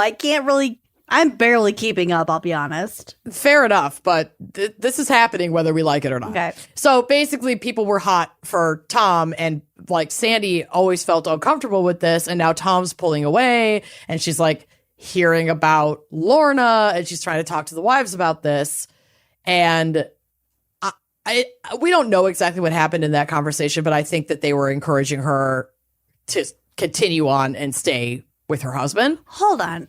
Tom Bird is the pastor. Okay, I'm looking at the pictures on the drive. Yeah, honey. He's not a prize. He looks like a howdy doody puppet. He really does. Yeah, if you painted freckles on that motherfucker, the corporate wants you to find the difference between these two pictures. Oh, but like his eyebrow, I don't know. The whole He sucks. He sucks. He sucks every which way. Yep. Okay, I just want to make sure I'm looking at the right person. Yep. Tom Bird. Okay. So Tom and Lorna are having sex with each other. Sandy and Marty are Tom and Lorna's successive spouses. Yeah. Okay. That's really all you need to know. I got it. By the end of the conference, Sandy seemed to have found hope or peace or whatever, or giving Pastor Smith a note stating that things were better with Tom. She had hope for the future. And she told her mother that she had been talking to about some of these issues, that her life was right with God and that it was up to Tom to get his life right with God. But like, spoiler alert, he didn't. Weird. So in April of 1983, Lorna and Martin took out a new life insurance policy, which isn't super unusual in and of itself. Marty was like a dude who believed in having life insurance, and I think that it wasn't an irregular practice every few years for them to buy term life insurance to just have it as they were getting older.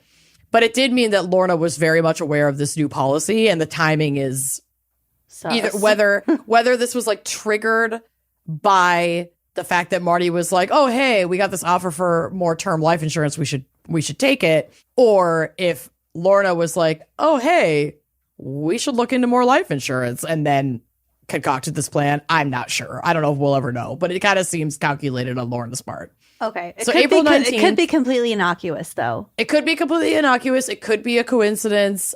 She certainly references the policy in the next part of this story, so it's not like she wasn't aware of it. Whether it was her idea or not, we don't know. Got it. Doesn't really matter. Okay. April 19th, 1983.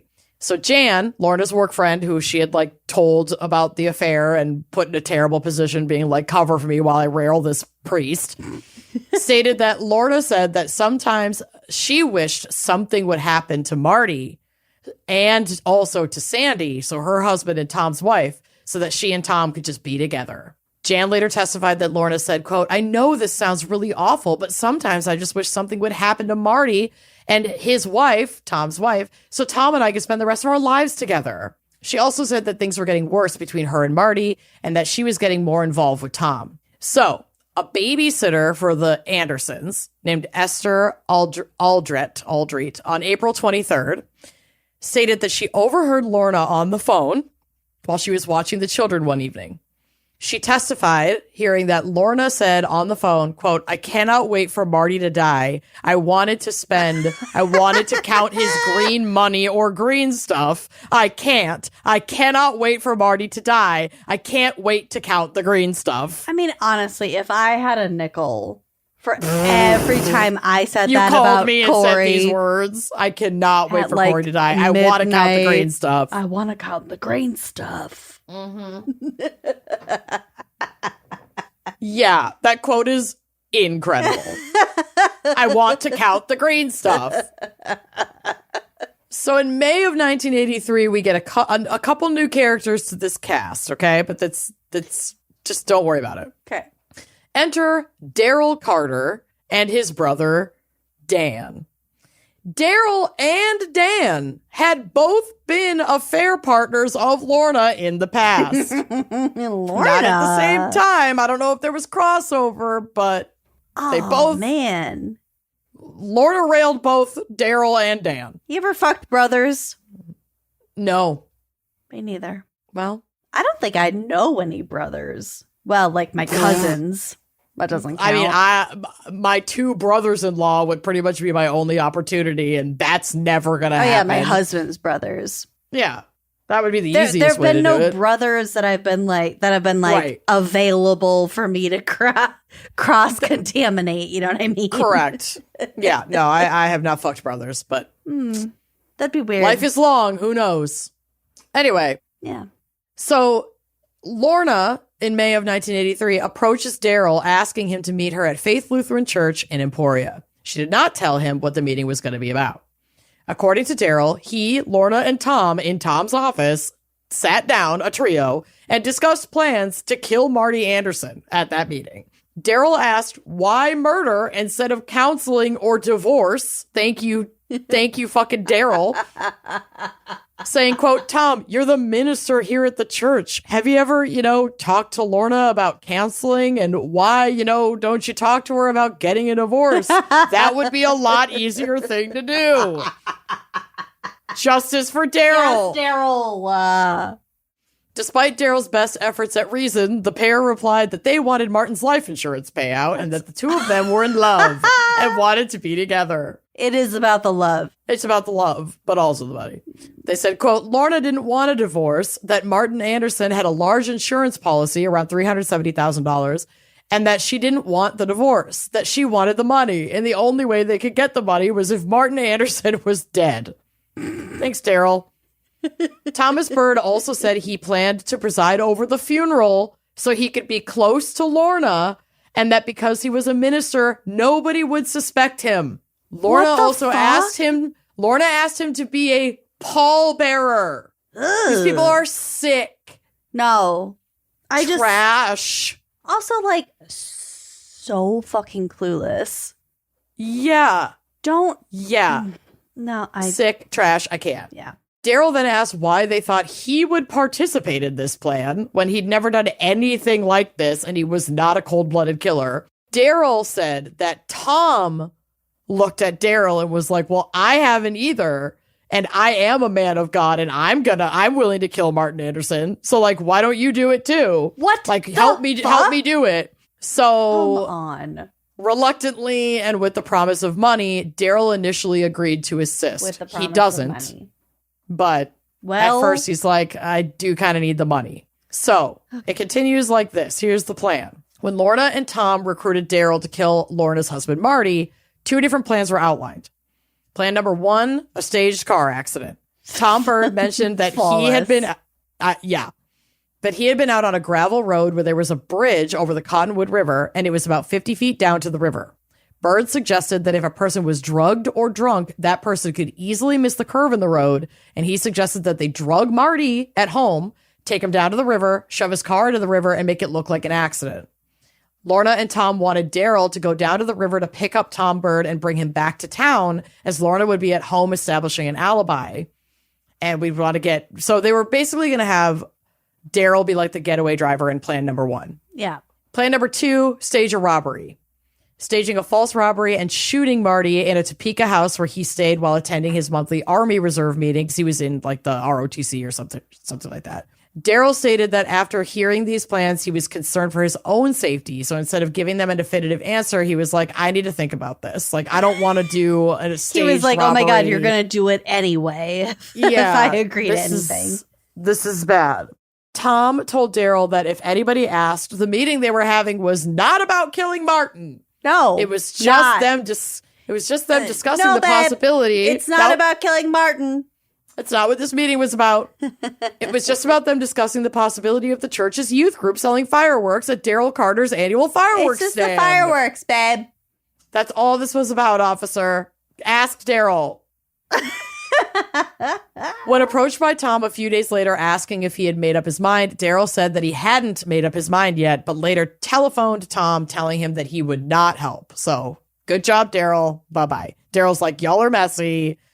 That money's not worth it. But also, neither of these plans are very good at all. And if these they're not. If these are your best shots, I'd be out too. Good, Daryl. Yeah. Good for you, Daryl. So Daryl's out, but they were going to go through with their plans with or without Daryl's help, as we know. Okay. So July 16th, 1983. This is the evening according to Tom Bird. So it's probably not cold, hard truth. Well, we know this isn't cold, hard truth. This is what he says happened that night. Okay. Sandy had been promoted at work, so Tom and Sandy went out to dinner and drinks to celebrate. Early in the evening, Sandy brought hamburgers to the church, and they ate dinner. So they went and got food, went to the church to eat. I guess this was their celebration. Kill me now. Sandy changed her clothes at the church, and then they went out to a movie. After the movie, they went by the house, their house. Sandy picked up half a bottle of pink champagne, cold duck pink champagne, for herself, and a bottle of bourbon for Tom at approximately 9:30 p.m. She told the babysitter, like, hey, I'm just home to change and grab this stuff. We're actually still going to go have a nightcap, but we'll be back around 10:30. Which makes the rest of Tom Bird's account very sus. Then Sandy and Tom, with their cocktails in hand, go back to the church. They fix a drink, and afterward, they go to a private club where they each have 2 more drinks. However, autopsy results that we'll get to later only found trace amounts of alcohol in Sandy's system. So this is how this had gone down. She wasn't drinking very much. They left the club at about 10:45 and went back to the church where Sandy dropped off Tom because he wanted to work on his sermon. He's like, I'm just going to stay here for a little while, work on my sermon. Sandy went to her office at Emporia State University to do some work of her own, I guess, at 10:45 p.m., or that's what she told Tom she was going to do. Okay, and that's when you do church work. Or hard work or whatever. Yeah, she's like doing computer math or some shit, and he's doing church work. And the plan was, Sandy was like, okay, you want to work on your sermon? I'm going to go do something at the office. I'll be back in like 45 minutes. So Tom claims that between 11:15 and 11:45, he went jogging for approximately 2.6 miles and then returned to the church expecting Sandy to be back because she said she'd only be gone 45 minutes, but she wasn't back yet. Okay, and he's jogging because he's a jogger, like you mentioned earlier. But also it's like it's the middle midnight of the fucking night. What are you doing? What are you doing? So Sandy, like she said, had said she'd only be gone 45 minutes, but she just didn't come back. He like waited for a while and she didn't come back. There was testimony that Bird didn't call their house after his wife didn't return. He called the Emporia State University where she worked and the Lyon County Sheriff's Department and the Highway Patrol, but did not call home to like check with the babysitter and see if she'd come back. When Sandy didn't return by midnight, Tom drove by the university, but Sandy wasn't there. Then Tom finally made telephone calls to the babysitter, personnel at the university, the Emporia Police Department, and the sheriff's office, and the Newman Hospital looking for her everywhere. However, during the first autopsy of Sandy's body, because Sandy is deceased, we just haven't gotten to that point yet, the food found in her stomach, the food found in her stomach made him determine that she had died within 3 hours of their last meal. So if Tom had said they ate dinner around 7 at the church, then her time of death would be before 10 p.m. And they were together at that time, even by his own testimony. So he's clearly not telling the truth about what happened. And like, that would be obvious just reading this. Who goes out for a date and goes drinking and then goes to work at 10:45 p.m.? Nobody does that. That didn't happen. But like, even if that was under question, of these fucking people. Yeah, the doctor's like, well, she died by around 10 p.m. So like, how do you account for that? Right. So on July 17th, 1983, her body was found. Sandy's body was found below the Rocky Forge Bridge. So they went with Plan 1, car accident. South of the city of Emporia on a remote gravel road. She was lying face down in a river in front of her overturned white car. Initial investigation at the scene showed that there was no evidence or skid marks to indicate that the car was out of control or that it made any kind of braking or sliding action before going down the embankment. Police found blood on the bridge and on a tree 20 feet from where her car was. The blood was type A, which matched Sandra's. There was no explanation of how her blood could have been found on the west side of the tree if Sandra had been ejected from her car as it traveled east of the tree. Her wristwatch was found under the bridge near the tree with the blood on it, about 75 yards away from her body. Her body was found lying face down in the water in front of her car, and prosecuting witnesses felt that her position relative to that of her car was not consistent with what the scene had been staged to look like, of her being thrown out of a moving vehicle when the driver's door was torn off. I think we have to do an episode on accident reconstruction. Yes, I would love that. It's fascinating. It is so... It to me, it's on the same level of arson investigation. It's or like fire investigation. It's like, how the fuck? Like, where do you know start? what did this? Where the fuck do you start? It's so technical and so detail oriented, fascinating. Oh my god, it's incredible. It's like baking versus cooking. Yeah, we got to do that. That's a great idea. I'm adding it to the chart. Witnesses also testified that like this Sandy being thrown from the car thing didn't make sense because she always wore a seatbelt. Oh. There was also no blood inside the car when there should have been if she had been banged around during an accident and then thrown from the vehicle. Yeah. No blood in the car. Your ejection is like the last resort. Yep. So Dr. Gabriel had performed the autopsy. He determined that Sandy had died as the result of an automobile accident when the car missed the bridge and proceeded down the embankment into the river. So ruled it as an accident. Her most serious injury was a transected kidney, which he stated was consistent with a motor vehicle accident. He concluded cause of death was loss of blood due to internal injuries caused by blunt force trauma. He judged that her death occurred 30 minutes to an hour after those injuries. There was no explanation why there was no water found in her lungs, even though she had been found face down underwater in the river. Sandy's death would be attributed to as a car accident. She would be buried in Arkansas, and her husband, Tom, presided over the funeral. Yeah. Yep. So no investigation into him. Everything seems hunky-dory. Cool. Yeah, it does seem hunky-dory. I get it. Yep. Yeah. But now they have to get rid of Marty. But they thought, we should cool down for a bit. That was spring. Let's wait till fall. So in September of 1983, after failing to get Daryl's help, Lorna and Tom turned to his brother / Lorna lover, Dan, and asked him. Lorna offered Dan money from Sandy Bird's life insurance policy, and he accepted. Dan Carter received $5,000 from Lorna and a schedule of her husband's daily activities. Carter passed the money to a coworker who wanted to outsource the job to a hitman in Mississippi because he was like, I can't do this.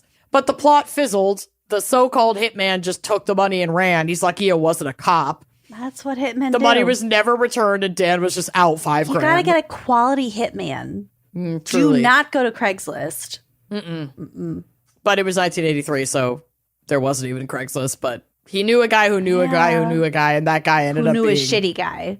Yeah. Okay. Well, or an amazing guy who's like, sure, I'll do it, and then doesn't do it, just takes the $5,000. A shitty hitman, I'll say. What? That's a genius theft. Who's going to report that? I gave $5,000 to this guy to kill my friend's husband. Yes, but you have to build up your reputation as a hitman to begin with. So, like, you're kind of only building up your reputation / value.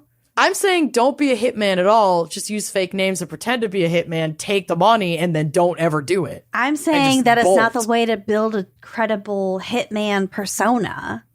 But if you're a different persona every time, you don't have to build a credible hitman persona. All right, well, good thing neither of us were hitmen in the 80s. For some idiot. If I don't care about my credible hitman persona while I'm fishing for some idiot on Craigslist to give me $5,000 to kill his wife. But I think back then you would have to have like accreditations, like maybe references and whatever. But if you're referred by a friend of a friend and that friend is just in on it, your friend's gonna get discredited real fast and maybe killed. It's gonna be fine. Maybe killed. November of 1983. Within a month of trying to hire a hitman, Dan was arrested for solicitation of murder. So the hitman also, I guess, turned him in. Whoops. Weird. January 1984, Dan Carter pled guilty to criminal solicitation in the failed plot to arrange for Martin's death and was released on 4 years probation. So he's like, I'm not touching this. I am not touching this anymore. November 4th, 1983. The Andersons, Marty, and Lorna were returning from Fort Riley, where they had gone to pick up a camouflage uniform for Marty, who was captain in the Army Reserve. Initially, Lorna's account went this way. She was driving with Marty and their kids in the minivan when she felt ill and asked him to pull over so that she could pull off the roadway near Junction City around 6:15, I think, p.m. She ran into a field to be sick and dropped her keys there. She then called to her husband to help her look for the keys. While they were searching for the keys, a man wearing a black ski mask appeared from behind the van, demanded Marty Anderson's wallet, and then shot him to death. What? Seems later, very random. Lorna changed her story. She would later state that her illness was feigned and that this was a prearranged location and Tom Bird was parked nearby. According to Lorna, as per Tom's plan, he approached, demanded Martin's wallet, and fired, shooting him 3 times in the head. The gun used was Marty's own gun, killed by his own gun, that she had taken from her house's basement months earlier and handed over to Tom. These people are so fucking stupid. They're very messy. I can't. The original plan was for Lorna to also be shot in the shoulder to make the robbery appear legitimate, but Tom had run out of ammunition trying to shoot Marty. I don't know how much could have been kept in there, but he had to be a pretty bad shot. Oh, God. In a shocking development, police found the story of a random mugger waiting on the side of a deserted road just in case someone felt like pulling over to puke to be slightly unbelievable and launched an investigation. Just in case someone had to pull over to puke. You never know. It's just like on a random stretch of I random always highway. camp out on Puke Road. Oh, this'll get them. It's where all the dames go to puke.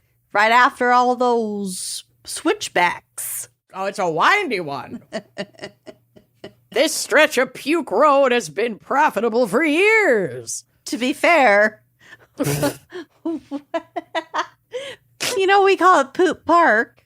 Yeah. That's why. But we never robbed and shot anyone there. No, but I always shit my pants at Puke Park. No, my sister always shit her pants at Puke Park. That wasn't you. That was Madeline. That was Madeline. So, it was investigations into the death of Marty Anderson that led to the review of Sandy's death. Developments in the case, and now this new case, led police to believe that Sandy's death may have been murder, because 2 affair partners losing their respective spouses in the span of 4 months is pretty suspicious. Yeah. So they exhumed Sandy's body for a second autopsy, performed by a different doctor, a man named Dr. William Eckert, and he noted many additional injuries.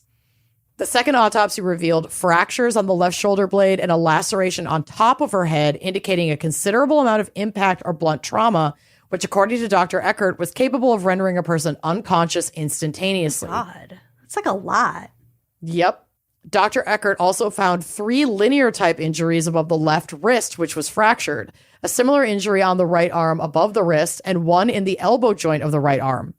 Dr. Eckert was of the opinion that the injuries on the back of her arms were defensive injuries. Dr. Eckert explained defensive injuries as injuries caused when a person has their arms outstretched in an effort to ward off blows in an attack, So in the doctor's opinion, the linear marks above her wrist could have been caused by an instrument such as the branch of a tree, a baseball bat, a pool cue, or a tire iron.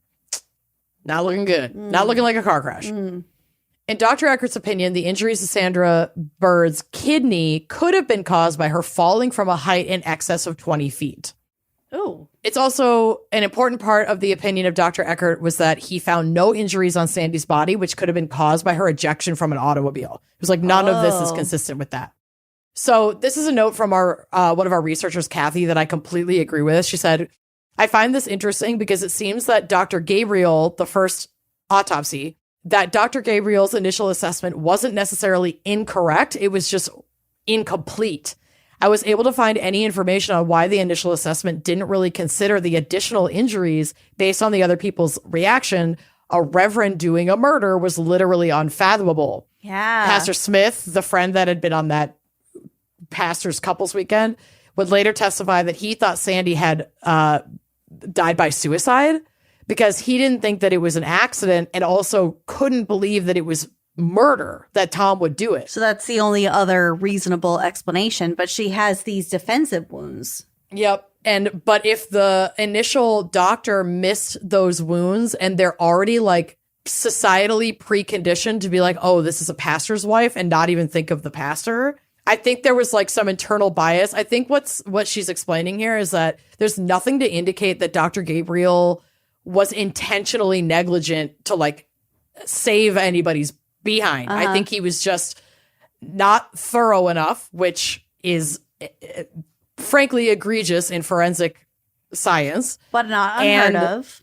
Not unheard of, and humans are human. And also I think he has, like everyone does, internal biases that like had an impact on his assessment. And now that we have a lot more obvious clues that point us toward homicide, we're doing this second autopsy under a totally different lens. You know, it's just an interesting thing. Yeah. So, quote, in my opinion, Eckert said, this represents foul play. He believes she had been struck on the head with a blunt object and had died from a blow to the back that probably happened when she fell from the bridge. He found marks on her wrists indicating that someone had grabbed her and marks on her ankles indicating that someone had held her there while perhaps dragging her. With Dr. Eckert's findings, further investigation occurred into Sandy Bird's death, trying to answer the question, did Sandy die after getting ejected from a moving car in a tragic car accident, or was she killed in a brutal attack on the bridge and her body thrown over the bridge railing into the river? Lorna flipped on Tom at trial, stating that Tom had told her what really happened after Sandy's funeral. Oh. So this is what Lorna says, that Tom told her. After the funeral, Tom returned to Emporia and told Lorna that he had driven Sandy out to Rocky Ford Bridge. They walked out onto the bridge and Bird had struck his wife with a tool taken from the car, so the tire iron fits. He tried to push her off the bridge, but she held onto the railing. She wasn't dead. Blood that was the same blood type as Sandy would be found on the bridge railing. So he kicked her until she fell over the side of the bridge. He then he climbed down himself and dragged her body down to the water and then ran the car off the road, jumping out before it went over the precipice. He was wearing jogging shorts under his clothes, so he threw his shoes into the woods and ran barefoot 8 miles back to the house. He dumped his clothes into trash cans. 8 miles. Oh, God. No. No. I barely want to drive 8 miles. That's the most unbelievable part of this alibi. Yeah, but he's a jogger. Story. Oh, yeah. Oh, God. Yep. And a fucking minister. Yeah. Ugh. The jogging minister. He dumped his clothes into trash cans along the way. His feet were still bruised and scarred from the run a week later, Lorna said. And according to the babysitter who had been watching the kids that night for the Birds, he returned home after midnight wearing dress slacks, a tie, and a shirt. The church did not have a shower, and he lived only a mile away, making the outfit a strange choice after allegedly taking a run. Tom Bird would say that the babysitter was mistaken. He had thrown on a polo shirt after jogging, and she was misremembering the shirt and tie from other times that she had seen him. But the jury would see this as more of a corroboration that he ditched his clothes, went to the church, changed into clean clothes that he kept there, and went home. And the babysitter was like, yeah, that's what he was wearing when he got back. Uh-huh. Ooh, that's creepy as fuck. Yeah. Yeah. Lorna testified that Tom did not want to get a divorce from his wife because he was afraid of what it would look like in the community because I'm the minister. No fault, I'll baby. kill her instead. No fault. Seriously. Lorna would say, quote, even though the Lutheran Church did not condemn divorce, Tom believed for his ministry and what he wanted, divorce would not look right. It wouldn't be proper, and he always said it was the lesser of two evils for Marty and Sandy to be killed than for it to go on as they were. Yeah. Okay. This guy is the fucking worst. Lorna also testified that Bird justified the murder as the lesser of two evils. So, yeah, he said it was less wrong for Marty to be killed than for him to slowly destroy the girls and I. Because I think Lorna was also planting some seeds that, like, Marty might have been abusive, but there's nothing to support that. I can see that, and I really don't want to put too much weight into that. Yeah. I mean, like... It was... until... She's a piece of shit. Yeah. He's a piece of shit. Right. She's a piece of shit. They're both pieces of shit. And they're going to weaponize whatever. Anything. Yeah, to justify their bullshit. So in February of 1985, Tom Bird was charged and convicted with first-degree murder of Sandy Bird, but he was acquitted for the murder of Marty Anderson based on apparent lack of evidence. He totally did it with Marty's gun. They just couldn't prove that it was him in court. He was wearing that mask. He didn't leave behind any evidence. The only quote-unquote witnesses were potentially the Anderson children from the minivan up on the street while seeing their father be shot in cold blood in a field after their mom puked. You cannot. Yeah. So they are not reliable witnesses, and even if they were, this guy was in a mask. They don't know who fucking Tom Bird is. Yeah. They just couldn't prove it was him. Oh, that's sick. March of 1985, phone records showed that Tom Bird's collect calls for the penitentiary to Lorna's home had ceased. So they finally broke up in March of 1985. After all this, they were together for like a couple years. Okay. July 1985, because Lorna can't be alone for long, she announced that she had married Randy Eldridge, a born-again Christian and family friend, but they would divorce in 1990, LOL. She didn't really get any jail time, as far as I know. I think because she testified against Tom and she actually didn't kill, I think she got some loose conspiracy charge, but I think she took a deal. Oh, she did go to prison for a hot minute, but currently, they're both out of prison. Bird was paroled in June of 2004 and discharged from parole about 2 years later in July of 2006. And from a 2017 article, this said, quote, the two never spoke again after entering prison. Bird never admitted guilt, remarried to a school teacher, and is now a marriage counselor in prisons. God help you. Yep. Oh, God. Lorna also remarried by proxy while still in prison to Terry Moore in 2004. She served 21 years being paroled in 2006. I thought I misremembered this. I thought she'd had a really light sentence, but no, she didn't. They both served 21 fucking years. Yeah. That's pretty. They both served about 21 years. Thick. Yeah, well, I'm glad. I'm glad don't know too. Why I thought differently, but yep, there you go. Oh. So that's my case. That is really, it feels messy. really Candy adjacent, minus yes. the axe. It really does. In the community, kind of family friends. Upholding appearances. Yup. Oh. Wasn't there a pastor? She played volleyball at the church or something. Yeah. Yeah, they met at the church. That's where they fell in lust. That's right. Mm-hmm. Oh my God. Well, thank you so much, Stacy Klein, for your fan pick of Kansas crimes. This was fun. I hope you've learned a lot. I sure did.